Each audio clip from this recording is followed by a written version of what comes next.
Hey everyone, I'm Kirti Mangati and today I'm going to speak on a trendy topic which is Gen Z. Everyone loves criticizing Gen Z. So we are called as lazy, entitled, addicted to phones, incapable for commitment. But here's the other side of the story which I'm going to tell today. So the Gen Z is the weakest generation. This statement I have listened from many people. But is it true? I don't think so. We are lazy, we are always on phone, we don't respect tradition, we don't want to work. These are few statements which I listen often. But a Gen Z is going to say something about Gen Z. If we are the really weakest generation, then why thousands of people are building businesses from their homes? Why students are learning from YouTube instead of college?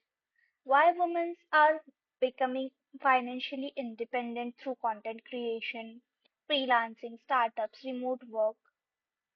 People don't People says that we don't work. But maybe we are just stopping glorifying the burnout. We give our best during the working hours. Therefore, when our working hours end, then we believe that that time belongs to us, our family, our health, and ourselves. So, is it being lazy? I don't think so. People often says that we question a lot, but isn't it a progress that instead of blindly accepting the tradition, we ask that why does this exist?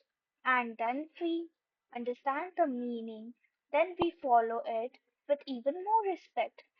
Like people are blindly following traditions, which I don't understand. If you don't know the meaning, what you are doing, how it will affect you. I mean, why are you doing that? Simply, it is if you have to be spiritual, then first understand the meaning, why you are doing that. Then do it with more faith, more spirituality.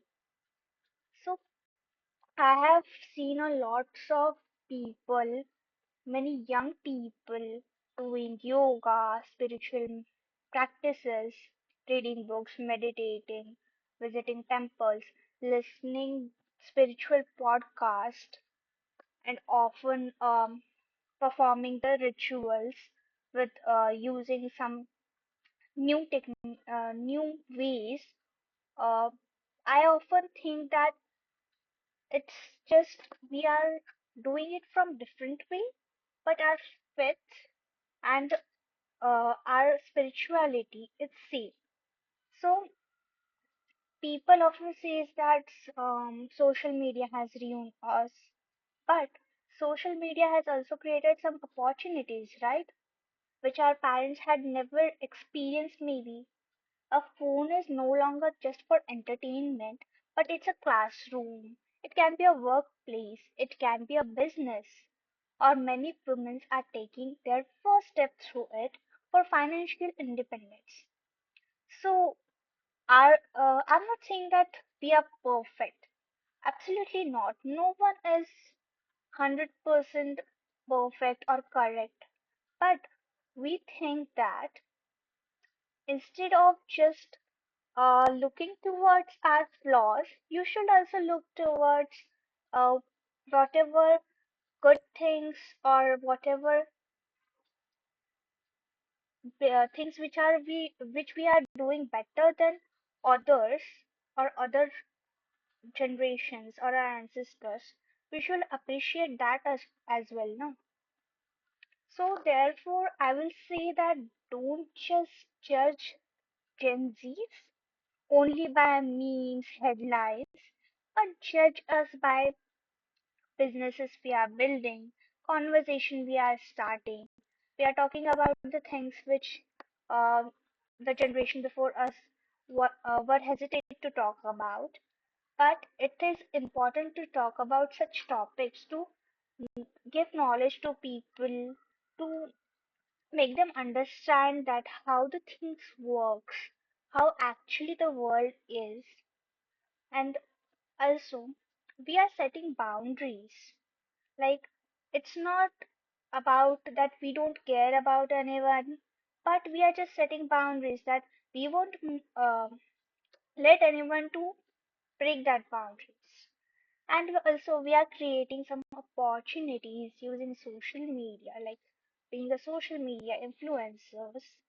I believe that everyone is not having the uh, everyone does not bring good marks in their exams, but they have other skills, like they are very, very good communicators. So they can be a social media influencer instead. So it's just enhancing our skills and giving a proper platform to present our skills. That's why I think that being a just being doctor engineer is not a career. Also you can be anything else which your mind says, which your heart says you to do that. That's why you should listen to about your mind and then take decisions based on that. And everyone, please let us decide what we want to do. After all, it's our life. Thank you.